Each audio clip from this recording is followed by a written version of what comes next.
like to welcome, please, to Lunch and Learn, called Trevel Henry and Nick Inge from Worldly Wise CIC. So good afternoon, gentlemen. Welcome along.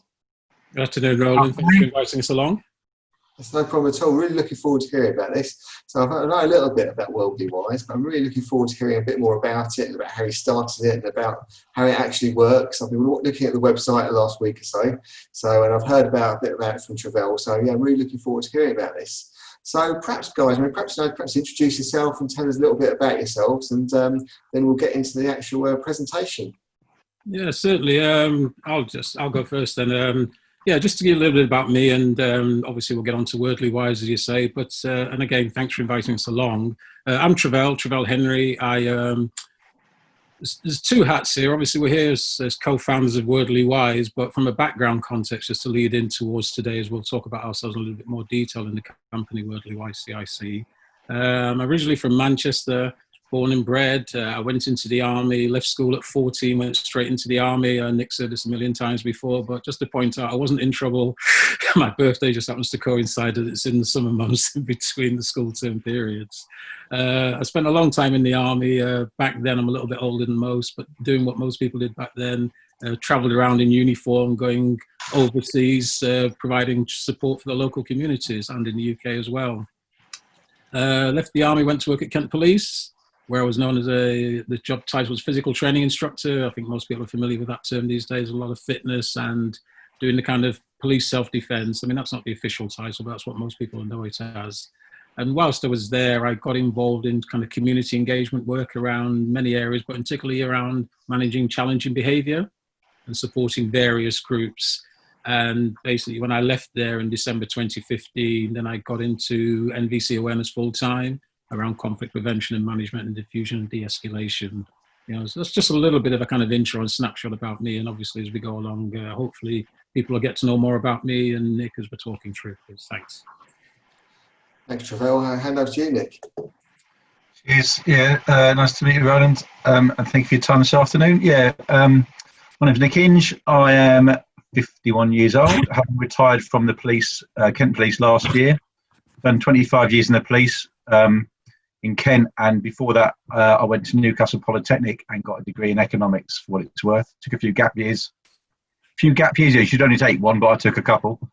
But most of my service in the police was with informants and effectively recruiting and managing them. So that's criminal whistleblowers effectively. So I thought, do you know what, I'm going to work for myself.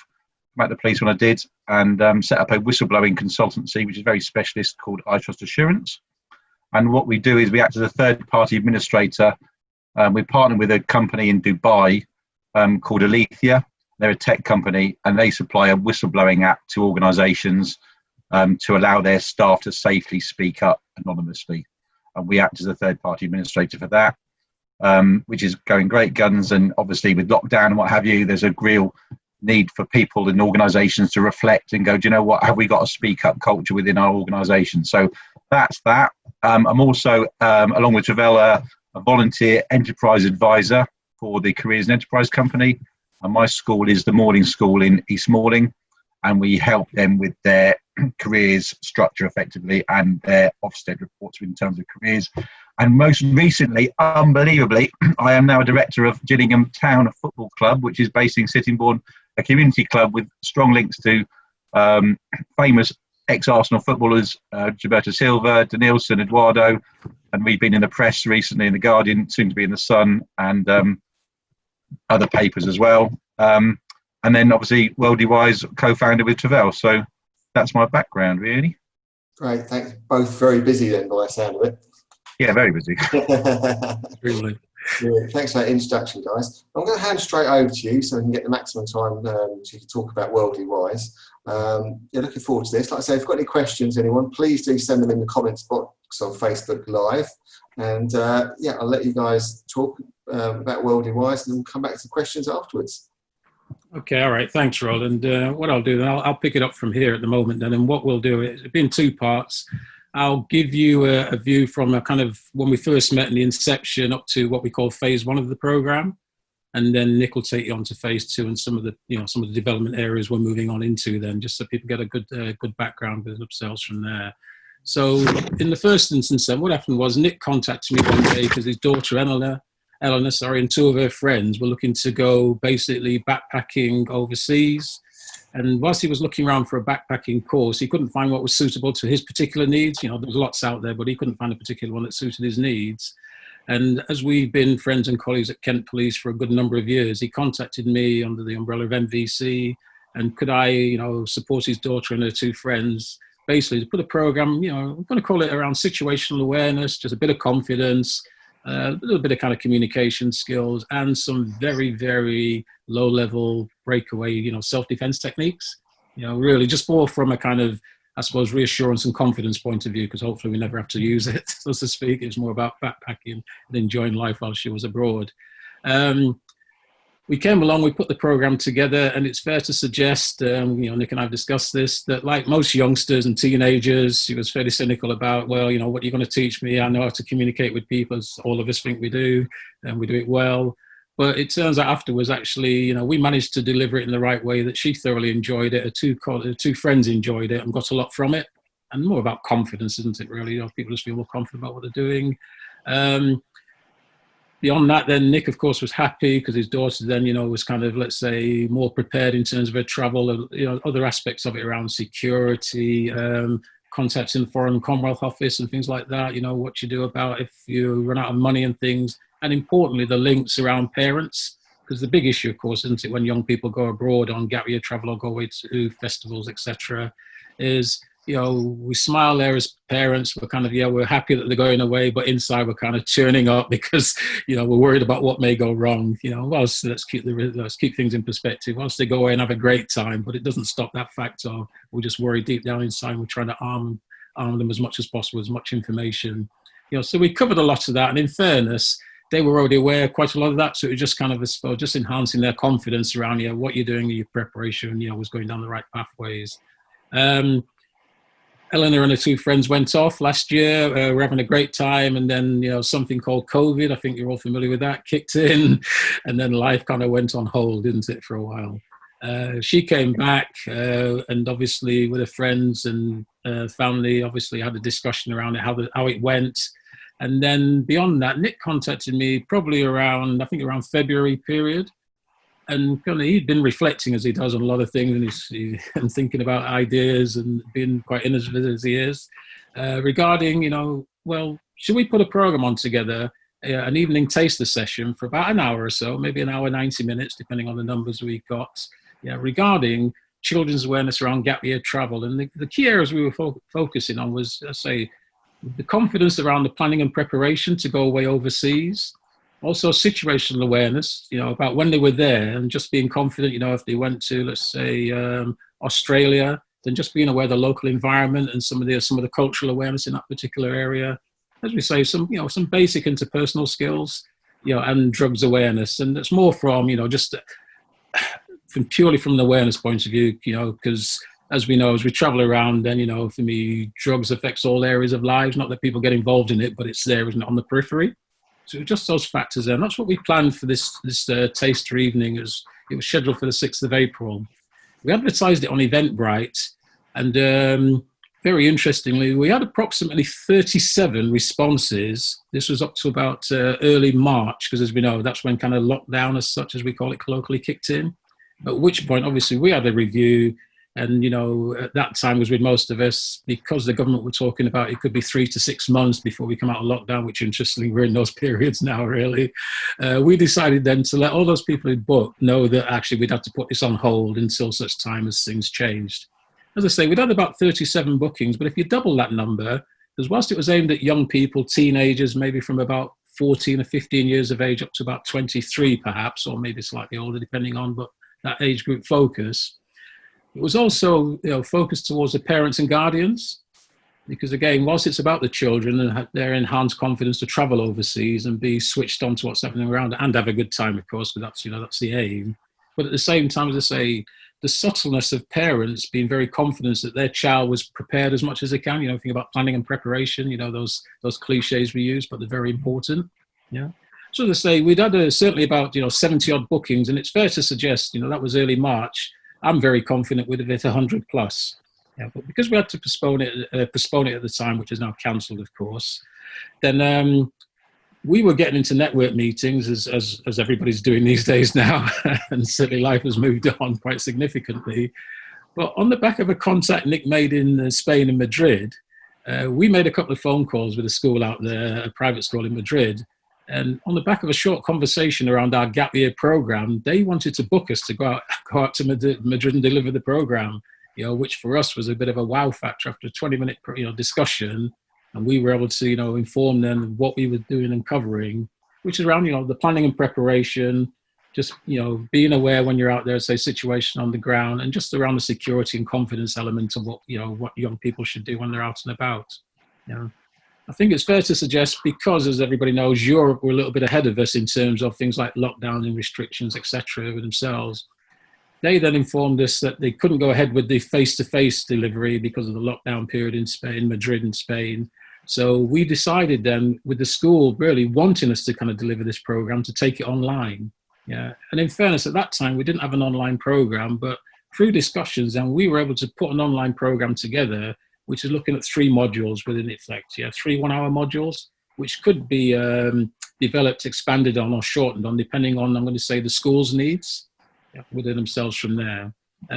As we look to develop that program, though, and is ongoing, because of, as I say, the situation now, it's certainly developed to, I'm going to say, certainly the restrictions in Spain. And I think certain other countries, in terms of, if I use the term lockdown, were more robust about their lockdown than we are in the UK in some areas. So the school contacted us and said, look, we've had to put everything on hold now, and the school term has finished early.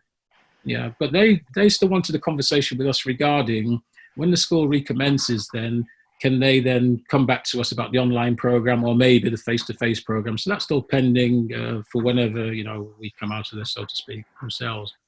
But in the interim period, though, if you wish, momentum had gathered, because not only with the school in Spain and, what we were doing around media posts, etc., and talking about Worldly Wise and how it was developing, then we got a link in with the Ada Careers Enterprise Council, as Nick mentioned. We're enterprise advisors with the schools, and some other areas of development. So what we did from there, which certainly with the interest, we've now developed a biobank of approximately 22, I'm going to say, experts in their areas, particular fields. We've got drugs awareness, we've got somebody from the prison service, we've got people in terms of medical background knowledge in different areas of medical background knowledge, people, just say, with various institutions, the police, ambulance services, and who can work in the team. And the idea from the biobank perspective is that, and if I use the schools with the Careers Enterprise Council for themselves, we can then, come back to the online program, the platform, so that people can have an insight into, just say again, around well-being in schools, which is quite a significant area. So a teacher, part of the, let's say, PSHE, Personal Social and Health Education module of learning, they can then go onto the online platform. And if it's, I said, well, be my apologies, say drugs awareness, I do apologize, around drugs awareness, they can go on there, and one of our biobank members, a gentleman by the name of Dave Geno himself, and, his name's out there, so you won't mind us using that, and he's done a very good bio about his background and some of the lessons he's learned in terms of drugs awareness. So the teacher in the class then can view that particular online, I'm going to say, module of learning as an introduction, from an introductory perspective. From there, if they decide then that actually the knowledge Dave can impart through Worldly Wise to the class can then enhance, let's say, their knowledge and experiences and empower them in terms of just being aware around drugs awareness, and I'm going to call it avoidance. Then as part of the reflection on that, then the teacher can discuss with the children, I'm going to call it specific needs analysis. Having gathered that needs analysis, they can come back to us, through Nick and I, linked to Dave Geno, and then we can discuss then a program of learning around their specific needs. So what we're saying is then we can then tailor the program to meet their particular needs. And I think this is where, I know the term unique is maybe overused sometimes, but I'd like to think we're a little bit unique in the fact that, it's really around their particular needs. And I'm not saying off-the-shelf programs don't work. We've all been there, and there's lots of very good off-the-shelf programs. But where we stand out is the fact that we can offer that, as I say, around your individual personal needs. We can contextualize it. So once we've established them, we can do a program to meet those particular needs. then working around the school, whether we do that as an online, i.e. Dave Geno or one of the team go online and deliver that module of learning or modules of learning for an hour or so, or whether they go face-to-face, will be led by the school, from that particular perspective there. Now, certainly from a phase one point of view, it's really Nick and I, and we've got various support. I can call it business development admin support around that. But it's fundamentally Nick and I running that program at the moment with our 22 bio member teams who are supporting us and doing a lot of work. All of us are putting a lot of time into, having these modules of learning out there. And there are other areas which come into play, in terms of the support we give around football. We've got areas there where we're covering around football in itself, and some of the issues I've had to talk about inclusion, which at the moment is quite well documented. And I say inclusion, so we're looking from the wider aspect. And it might be, again, a child within a school who may be just sitting there quietly in the corner and nobody's aware that that child doesn't feel as included as he or she could do or should do. So hopefully, some of the work we're doing, along with other people, of course, will empower that child, if I say to speak up, i.e. go to a teacher or go to a friend and just let them know how we're feeling. And would expect fundamentally that's what this is about. There's other aspects to it. But whether it's in the area of football, whether it's in the area of rehabilitation, some work we're doing with the prison service at Belmarsh Prison, coming there. We mentioned drugs awareness, and the drugs awareness from two perspectives, substance misuse. And then there's one of our colleagues who's an expert in that particular area pointed out, I can call it the performance drugs. What I mean by that, only what I've read, I have to confess, but it's more around now, not all, but a lot of youngsters want a quick fix, don't they, to kind of looking very good physically.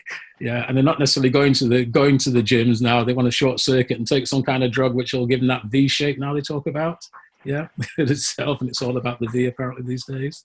And some other areas around gambling, well-being and finance. I mean, one of the things, Nick and I were smiling about recently, for a lot of youngsters, he was having a conversation recently around writing a check. And the response he got, which was a surprise to me, what he told me was, "What's a check?" Okay, you're smiling, so you remember checks.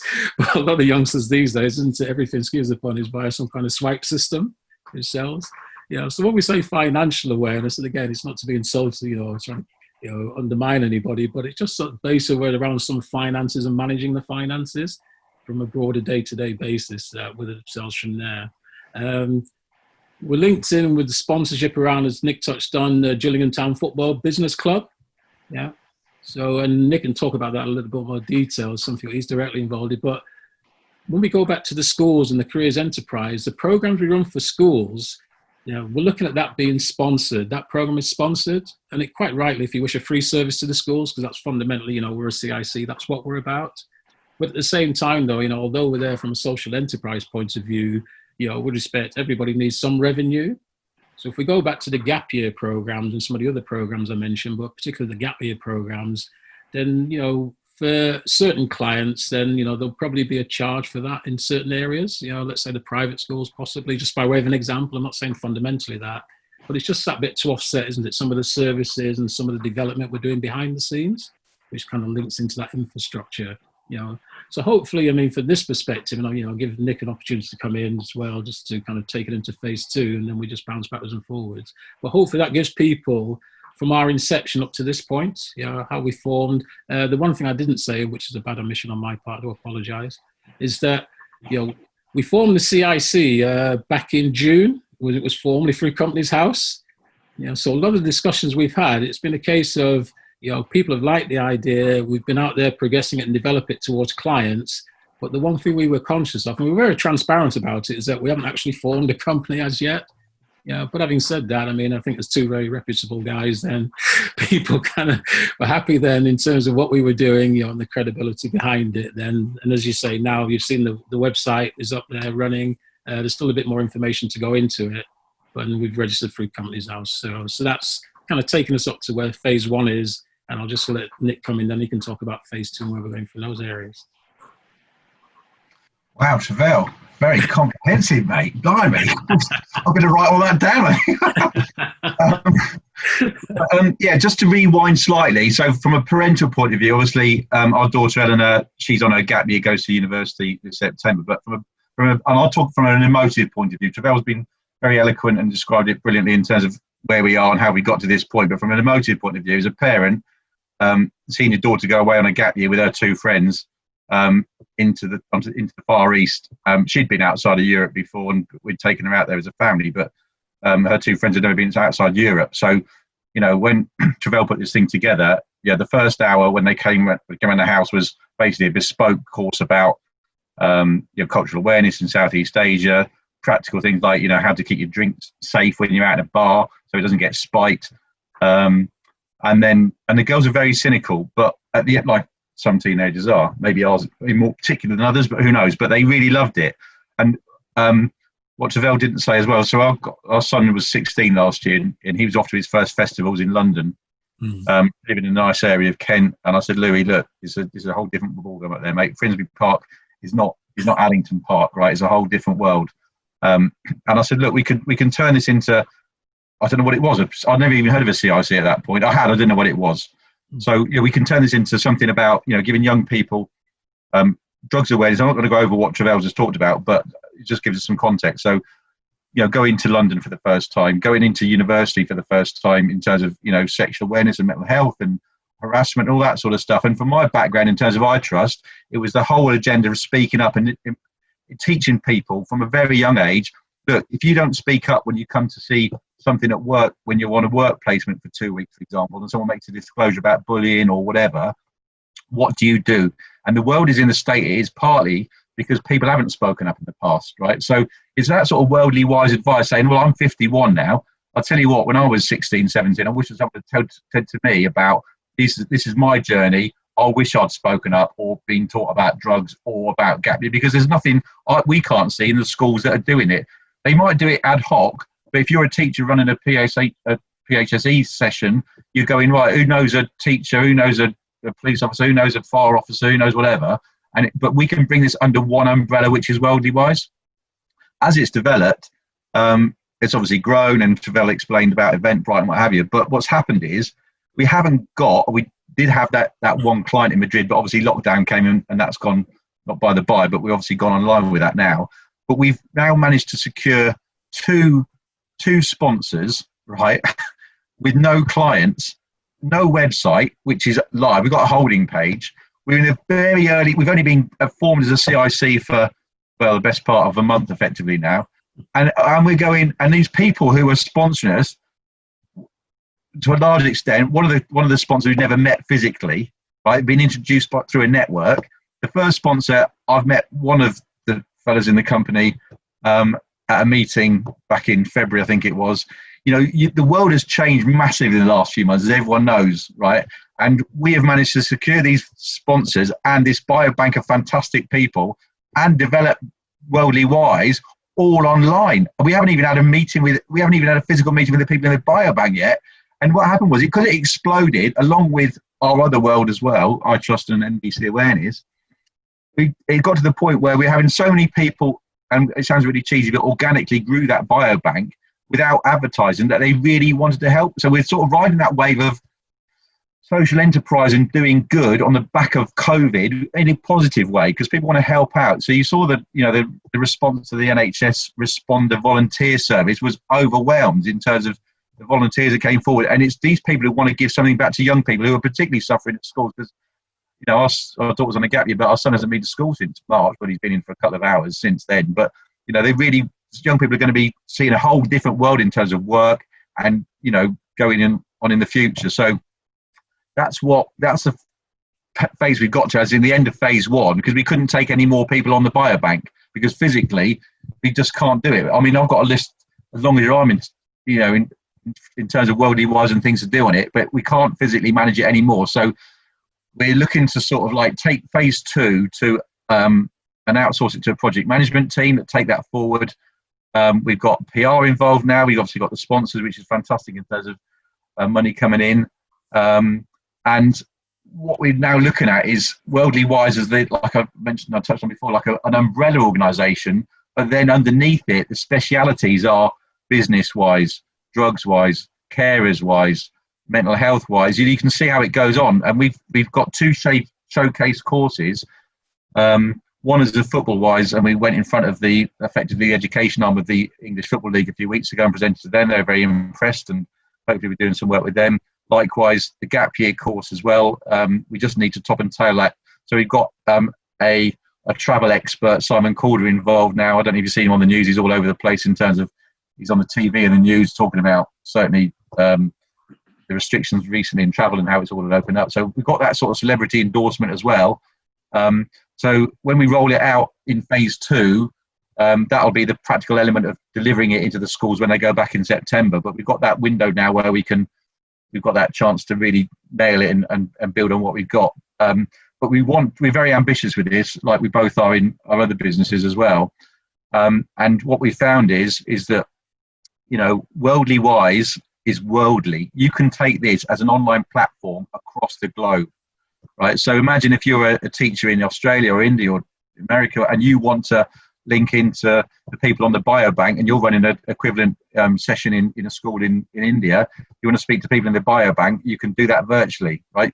Likewise, how fantastic is it for a teacher in the UK to then link in with a teacher or someone on the biobank in India, right, and talk about their journey. And it's not about careers advice, it's about worldly wise advice, people who've been there and done it. So the gambling charity that we're talking to, it's not about people who stand there and preach and say, look, if you go down the gambling line, for example, you can end up in a whole world of problem. Right? These are people who've been gambling addicts, who've come out the other end and gone, do you know what, this is my journey. I never thought I was going to become a gambling addict because I went down that road of X, Y, and Z. My advice to you is don't do that if you're tempted, right? Likewise, on the biobank, we've got a prison officer who works at Belmarsh, started out as a rhino keeper at Port Lympne. Right? How do you do that? How do you go from 16-year-old rhino keeper at Port Lympne to a manager at Belmarsh, age 54, whatever he is? Right, maybe I'm doing a disservice, maybe he's young, I'm not sure.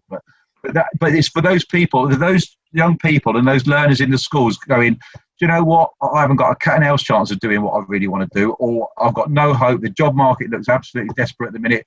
There's going to be possibly 4 million people unemployed in the next few months. Where do I go from here? Look, the world has been not through maybe this pandemic like on this scale. However, we've been through recessions and people come out the other side. People have had drugs problems, they've had divorces, they've had whatever it is, but they've all managed to get through it. And it's not talking down to people at all. It's going, do you know what? We've got to an age in our lives where, we've been around the block a few times and all made mistakes, and, that's the way the world goes. But, this is my worldly wise advice, not talking down to you, but on a level going, look, you might want to take some inspiration about what's happened to me in my journey. As we grow and we get more and more people, obviously the range of facilities and assets in that biobank grows, which is fantastic for us. But we're thrilled in terms of how we got to this point so quickly. I mean, we were going to have a live event on the 6th of April. That obviously got kicked into touch, and here we are with a CIC with all these people and sponsored. Like I said, it's amazing. Like I say, we're very ambitious, but at the same time, we're very humble in terms of, the support we've had up to now, and I'm sure it'll keep going. So that is it in a nutshell in terms of how, crikey, 40 minutes already, Roland. And you haven't asked us one question about, well, you have a couple of questions, but here we are. So hopefully that gives you an idea about Worldly Wise and where we've got to in a short period of time. So. Yeah, thanks for that. Yeah, I mean, it's you're almost filling the gap, aren't you? I mean, when you become parents, there is no training course for that, and you can't know all the answers, can you? It's the same as teachers. You only know what you know. So, if my teenage son decided he wants to go travelling around Asia, I wouldn't know all the pitfalls and know what he needs to know. So it's great that it's somewhere that he can come to, or we can come to and approach you guys to do those sort of things. So how did you guys first meet? So I don't know if we first discussed that, but how did this sort of conversation first come out? Apart from like your daughters and things, did you was it sitting down with a drink or something? You thought, you know what, this is parents would find this really useful. How did that conversation sort of go to actually start Worldly Wise? I'm going to let Nick lead on that one. Go on, Nick. Yeah, well, so I joined the police in 1994, and in the day. We used to have judo suits, wooden stick called truncheons, and the old-fashioned handcuffs. And headquarters in Maidstone, Trevel basically taught us how to do self-defense training, not karate, but that sort of conflict resolution. Things have progressed massively since then, obviously. But Trevel got roped in to basically manage my wife, who's a nurse, with some friends to run the West Kent Police netball team, of all things. And we've kept in touch ever since. And then Trevel was at training school and became a manager of the Staff Safety Training Centre. And I saw him when I was up there. I mean, I was doing a covert role, and we did see each other and the paths crossed. And then I was coming out of the police. Trevel was very good to me, and talked about business and where I was going and all those sort of things. And we live very close by. And Trevel is a very, very lovely fella, very popular, brilliant to work with. We just sort of hit it off in terms of business. But like a lot of things, Roland, it's a story, right? So my iTrust story is about my background. Trevel's story didn't just rock up and go, I'm going to create MVC awareness. That's his background, right? Like, say with you doing Dragon co-working, there's a story behind how you got to where you are. And Worldly Wise has developed, not because we wanted to create we didn't sit down 10 years ago and go, right, when I retire from the job, from the police, we're going to create Worldly Wise. It just evolved. And I think they're the best way to do it, because we didn't want to chuck all our eggs in one basket and go, do you know, we're going to set up Worldly Wise CIC. We'll dip a toe in the water and see how we get on with a free Eventbrite. I offered the local curate of a church here in Allington my services to give an input about speaking up to a church group, one of his churches, in return for the free hire of a church hall, effectively. So we had a free hire of a hall in return for my chat to one of his church groups. Trevel, by that time, we only had like 4 people. We had a drugs awareness input. It was going to be 15 minutes on drugs awareness, speaking up, doing the right thing. Eleanor was still abroad at this point. She was in Bali. So we had found another student who'd been on a gap year to talk about their experiences. And Trevel was going to do his bit. And then as it just exponentially exploded and grew, we thought, blimey, we're onto something. It's not, honestly, and it's not about, Roland, about making a lot of money out of this. It's a bit like iTrust. If we can find, well, we do, organisations where we land the speak up at, and one person can find the confidence to speak up anonymously and safely about wrongdoing in their organisation, then that's my job done in iTrust. For Trevel, maybe I'm not talking for him, but if he can keep one person safe in terms of conflict resolution, that's his job done. In Worldly Wise, if we can get in tune with one young person in a school or college or organisation or coming out of prison to go, do you know what? I remember when I was 16, some old fella or old lady was talking to me. They were 53. It seemed like they're ancient. However, it's that one thing. They're probably in an old people's home now, or dead possibly, but they've changed my life, because I remember that. And we all remember teachers at school or conversations where we thought, well, do you know what, where this is going? That's just so far in the distance. And here I am at 51 thinking, how I ended up doing this at 51. But you never know with these things, like everyone's journey. But if we can inspire one person who thinks they haven't got a cat and mouse chance of doing what they want in life, or they just think, oh, do you know what, I'm going to give up on all this, there is a future. And I'm very optimistic and very, out there and very much getting on and doing things in life. And if it's that one person we can inspire, then that's our job done in Worldly Wise. Like I say, it's not about making millions of pounds. It's not, honestly, it genuinely isn't. It's about doing the right thing, empowering young people to think positively and going, do you know what, I might not be the most academically able, or even if I am very academically able, do you know what, I can get to age 30 and think I'm going to pivot in my career. There's no harm done. Everyone, you have to do it, especially the way we work. I mean, I had a 25-year plus career in the police. Very rarely now do you find those sort of careers where you've got a job for life.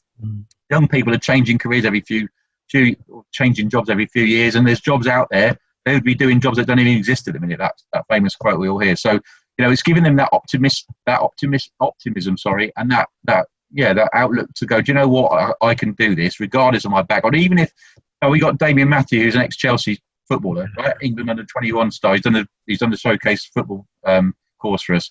He got injured and his career was curtailed, but he's gone into coaching and he's now heads up an academy in India. But there's plenty of people who think they're going to make it in sport who don't make it. You know what? And they might go, do you know what? If I don't make it in football, I'll go on a gap year, or I'll start a business, or do something else. And just giving that scope of just a wider angle on life, going, do you know what? I'm so determined to become a solicitor, a dentist, or a doctor, or a plasterer. But if it doesn't work out, it's not the end of the world. There's other things you can do, and that's what it's really about for us. But you didn't ask that question. You said, how did we meet? And I went, 1994. But I do go off on a bit of a tangent. But that's how we met. 1994. There is a pedigree. But honestly, on the first day I met Trevel, I didn't say, in 2020 we set up a CIC. But there you go, that's part of the journey as well, isn't it? That is, and who knows where we're going to be this time, 5 years or 10 years down the line, who knows? But that is part of life, isn't it? And that's what drives me, because I'm like, my wife's an A&E nurse, right? And one of the reasons why I came out of the police when I did, to set up iTrust and now Worldly Wise and do all the things, is because people don't realise how precious life is sometimes, right? And certainly when you're in that polarised environment in a hospital, in A&E, people go in there and unfortunately don't come out sometimes, right? And life is too short. And you just think, do you know what? Every second you have on this planet is precious. Don't waste it. And I'm not talking down to people here. I'm still on this planet. Luckily, I'm, touch wood and all that sort of stuff. But you just give it a crack, don't you? And you give it a go, and you never know. And people say to us, I mean, I had friends to me, like we had some people around last night, how have you ended up getting 2 spots? I said, do you know what? Because I knocked on the door and asked. Yeah. And all they could say is, no one's going to die out of this. Like, no one is going to die out of this. Basically, I knocked on the door and people said yes, because you can see how positive and that's in business generally, isn't it? If you don't ask, you don't get. And if you do it in a nice way and add value and all that sort of stuff that goes with business, that's how we've got to the point where we are now, and the people are believing in what we're doing. And like you said, Ryan, this is, and Trevel touched on it, this is unique. No one else is doing this. There are companies out there offering drugs awareness or gangs awareness or whatever, but we can bring it under one umbrella. So business-wise, say for example, they're going into colleges and schools to talk about a business journey. If then they go, do you know what? We can then call on the assets of Worldly Wise to then talk about carers or drugs or football or whatever. We bring it under one umbrella, and it just makes it easier for that organisation to access those services. And like I said, we'll make this Worldly Wise. This will be the biggest free resource for young people in schools across the world. I mean, you aim for the sun and hit the moon sometimes, but why not? We've only been going a month now, and look where we've got so far. And that's not being cocky at all. That's just us being positive. We've got funding streams, we've got a business plan, we've got 2 trustees now from Careers and Enterprise Company, Usha and Munya. They're fantastic to us. We've got a marketing expert who works for a high-end A-list celebrity marketing company, US-based. I mean, we've got fantastic people. We've got Sarah Horsam, Izzy PR Marketing doing our content marketing. We've got Clockwork Moggy doing the website. So we're all keeping it local as well as keeping that global thing as well. But the fact is, we've got all these fantastic people on board, all doing it for the right reasons, and that's what's driving us and carrying us forward on this wave of Worldly Wise CIC, I suppose. Yeah. I mean, I was going to ask you about what your ambitions were for Worldly Wise, but I think we sort of covered that. You can sort of take it worldwide, and you can help people all over the world, can't you? With this concept, there's people, there's knowledge you can draw out of people for that. So you can help young people all over the world. So I think you've probably covered that. What your ambitions are. Well, do you want to add anything to that? There's a couple of things he hasn't covered in there, and I mean, as you can see, the man's infectious, which is great, because and I'm going to go back a little bit and slightly different side of the story, but we had our first meeting at Costa Coffee. Remember, Ellsworth? He's smiling now. But we sat down just for a bit of a catch-up, and I think 3 hours later or something like that, we were like, oh, we need to get a move on, because our cars, if we're not careful, are going to get tickets. Well, but long story short, 2 further meetings, and fast forward to today. But that was really, unbeknown to us, was the forming of this partnership to take things forward. Yeah. And at the time, at the very first meeting, and he hasn't mentioned it, and I'd either kind of certainly mention it for him. Remember, Nick was saying, I'm thinking of writing a book. Yeah. And the man is an author twice over now. He's written 2 books out there. And again, I'll let him tell you a little bit about that in more detail. But it was really on the back of the conversations around, having worked in, I want to say, an institution for 20 odd years, which we both thoroughly enjoyed. But stepping outside of that, and whilst to most it may not seem a big thing, but it is a big thing when you've worked in an institution where there's systems and processes which are quite clear about if you need this to happen, then here's the system and the process, how it works. I mean, you obviously still have autonomy within that to do your own thinking, but to certainly step outside of that and sort of say indirectly, and I think that's for us, wasn't it, where some of this was formed without realizing it. The relationship was certainly developing and building. Our conversations were great because it was literally just sit down, have a chat, and we talk about just about everything. And, I suppose indirectly, I think subconsciously getting a feel for actually, this guy I'm sitting opposite chatting is actually, there's more to it, and there's more we can subconsciously develop things and go forward. Yeah. So, but certainly Hey, come on, tell them about the books, please. Come But on. you know what though? I don't read, unfortunately, and I do write only the books. But you know, it's like a lot of things in life. If you get off your backside and do it, it can happen, right? So I decided to write a book, so look, my son Louis's got the Bubble Waffle Company. It's quite well known relatively around, certainly Maidstone in terms of events and stuff. And when he started it at 13, I said, look, this will never fail, Louis, right? You've got to give it a crack, right? Because that's what I did in the police, you know, in terms of my line of work. Give it a go. And it might happen, but it might not. But at least you're giving it a go, right? So the waffles is great. And that's doing well. Obviously, with events this summer, it's all been curtailed for the minute. But that'll pick up again in the autumn with fireworks and everything else. But give it a go. So we read some books about entrepreneurship, you know, getting on, and it's all the same old stuff. I mean, if you read the books, they're all the same sort of stuff about give it a go, be positive, be nice, you know, reciprocity and all that sort of stuff, right? So when I wanted the book, he said, well, look, if you want to get some credibility about yourself, write a book.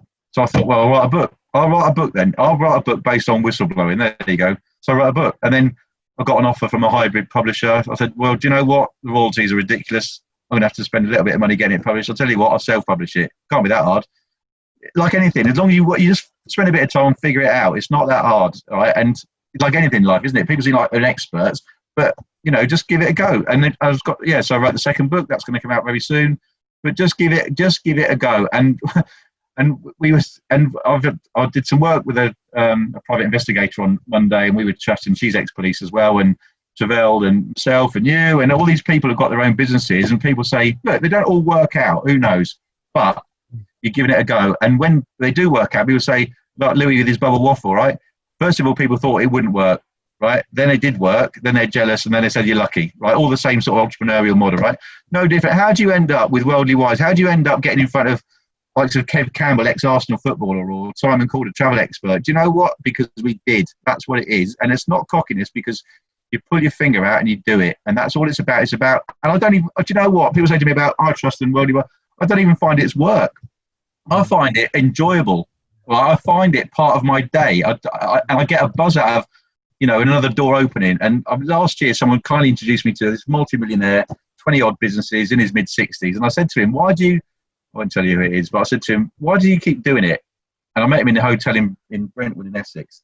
And he gave me 2 hours of his time, just worldly wise advice. There you go. Worldly wise advice. And he said, do you know what? I'm a deal junkie. He said, I've got all the money in the world, but what would I do? Just play golf all day long. And I went, and now what happens is every time we get a sponsorship deal and I go, I get a buzz out of it. I don't know what it is. It's just like this, you know, it's because we've done it out of nothing. It's a blank canvas, and you set up Dragon Co-working with an idea, right? Worldly Wise is an idea. NBC Aware, everyone's business started with nothing. It's an idea. And what I love about it is that then people talk about it, and you know, it's certainly not an ego trip. It's certainly not at all. But it's to go, and do you know what? We've made this happen. We've made a book happen. We've made a waffle business. We've made NBC or whatever it is. So that's what I get the buzz out of. And going back to why we're fundamentally doing this is because we can get one person to go, Worldly Wise, they've changed my life. Or they inspired my life, or they gave me some hope or some belief when I didn't have any, because there was I won't swear, but there's one, you know, some old duffer, you know, in his 51, bit of grey hair, you know, who told me that, do you know what, when he started out at age 16, he didn't ever thought he'd be, you know, informant handling in the police, for example, with a whistleblowing consultancy. That's how it works. That's how it works. And yeah, there's a pride element to it. Obviously, like anything, look back and then, yeah, we did that. We did it. But it's certainly not putting 2 fingers up to the world. It's going, do you know what? We did it because we tried. We gave it a go. And who knows where it'll be. But that's the optimism I have in life generally about lots of things. Just go and do it. Life's too short. That's it, yeah. And if you don't try it, you never know, are you? No, absolutely. Too many businesses out there which never actually make out of people's heads, because, you know, they just have a great idea and then just think, oh, and that's it. Just think, oh, it's going to be too hard, or their family talk them out of it, or they just don't even bother, you know. So unless you do it, you're never going to find out. And it's funny you were saying about your son there, about people who are sort of like saying, oh, he's lucky after he made a success. People do, don't they? People do just sit there and think, if you're successful at something, you know, you're lucky. Well, no, it's hard work and that dedication and that guts to actually start it and actually get it done. Absolutely. And the book, right, going back to the book, you know I've written 2 books, right? I do care what people think, but people can criticise from the outside in and give you all the, but have they ever written a book? No. Well, do you know what? If you're going to do it, if you're going to criticise, do it yourself, and then see what happens. Because that, and you don't become. It's not cockiness, and it's not arrogant. It's certainly not arrogance, but it's not thick-skinned. You go, do you know what? I've done it all for the right reasons. It's not perfect, but I've done it, and you haven't. There you go. So don't, if you want to criticise. No, honestly, there you go. That's me in life. Sorry, Trevel. And certainly in the whistleblowing world, from my perspective, I know how hard it is to get people to speak up in the criminal world, right? Let alone in organisations where they've got careers, and how hard they find it is to report bullying because they don't want to lose their income and and all that sort of stuff and their reputation. And if the book can inspire one person, which it has, and it's on Amazon and getting great reviews, fantastic, because we went, do you know what, we'll do it. So Nick, what advice would you give to somebody who's concerned and wanted to speak up at work? Sort of, just going back to the iTrust. Yeah, well, get in touch with us first of all. I'll give you some advice. I would say take a deep breath, right? Take a step back, see it for what it is, consult the organisation's policy about speaking up. If it fits, then go along those sort of lines, because you don't want to step outside of what the organisation's policy is, because you're not doing yourself any favours. Seek some advice. There are two whistleblowing charitable organisations called Whistleblowers UK and Protect. They will give you advice about your legal standing. But if you think you've either witnessed wrongdoing or you've been the victim of wrongdoing, you have to do something about it. Because if you don't, then the whole thing will carry on. Because a lot of people just do that and ignore it, or they go sick, or they leave the organisation, and the narcissist or the bully or whatever it might be, or the racist carries on doing what they're doing. Nothing ever changes. And from, I'm 51 now. It was always stiff upper lip. Do the right thing. Don't rock the boat. And this is why we're in the position we are sometimes in this country with certain issues. We're in the 21st century and we're still talking about racism or sexual harassment or mental health. Come on. Things are moving on now. And in the lockdown, you've got PPE and Marcus Rashford and BLM and all those sort of issues that come into the fore. And I think the world is changing now. People have to realise that people aren't going to put up with wrongdoing, in whatever form that manifests itself. And this is why we're doing really well with the iTrust side of stuff, because organisations are looking at themselves and going, where's our speak up policy? What's our organisation? It's not fit for purpose now. So it's going off away from Worldly Wise. But yeah, that's my advice. Take a deep breath, take a step back, look at the policy, and then go from there. And give us a call. So, can I just add one of the links to that as well? And it crosses over many areas. If you think about some of the physiological, psychological reactions to the anticipation of danger, i.e. wanting to speak up but not feeling comfortable, which links to stress in itself. If you think about it, it's not tangible, is it? The only person who knows that around whether it's wrongdoing or challenging behaviour, I'm not trying to spin it back, I'm just because I'm making a link here in itself, because it's not tangible, is it? That person standing in a group of people, but nobody knows how they feel. And what we're trying to do, along with yourself and many others, isn't it? Because you've given us a platform today, thank you, to talk, to kind of share some of our visions, some of our experiences, which crosses over with yourself about giving people an opportunity to speak up. But it's that bit, isn't it? Is that, where's that platform? Where's that transparency? Where does that person feel empowered to go to somebody themselves? Because the issue about compliance is behind all of this, isn't it? And again, about organisational reputation in a positive light. And don't get me wrong, I'm not saying lots of organisations aren't doing that, but because it's not tangible, is it? The only person who knows is that person who's suffering in silence, who doesn't necessarily feel like we three, it's fair to suggest we three, because we're on here, we feel empowered to speak up, and as you say, some people will be very supportive, some people have their comments about it, fair enough in itself, but there are people who just don't feel they've got that platform, do they, to speak up in itself. And I think that's the critical area behind it, because every one of us at some point has been, haven't we, where, for me, what the emotional response inside, you get that feeling, the old stress starts to flow. And that's the point, is that that's the trigger, and I'm not saying people don't feel empowered to address it and manage it, but there are some people who don't feel confident and comfortable enough, and that's where the speak up comes in. That's where we just want people to empower, isn't it? Just to whatever platform it is to speak up, and linking right back to Worldly Wise, not so much around, the speak up angle of it, but it's just that empowerment, isn't it? As they go through that transition into adult life and some of the journeys and some of the challenges that they're gonna face. And we just, like we just want them to, when they come to that crossroad, just let's say embrace it confidently and come out the other side, kind of having grown for the experience in a positive way. Yeah. Okay. I just had a little question or a little statement in from David Breaker. He was talking about education around healthy eating and lifestyles would be amazing. So many young people don't know about it, and they can't even read food labels at schools because schools don't teach it.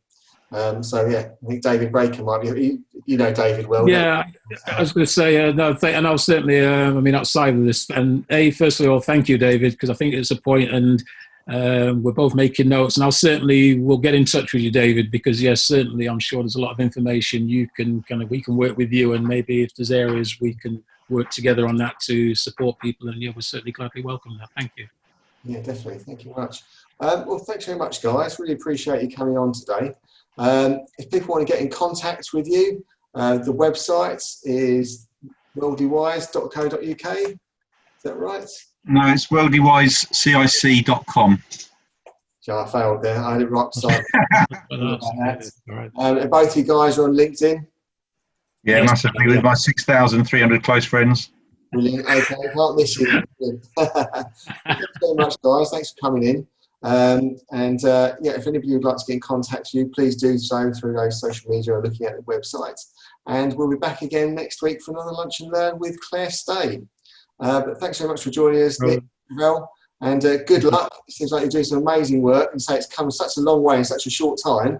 It'd be interesting, sort of like even in 12 months, so by the end of the year, to see where you are, see how much Worldly Wise has grown, sort of hopefully after the pandemic.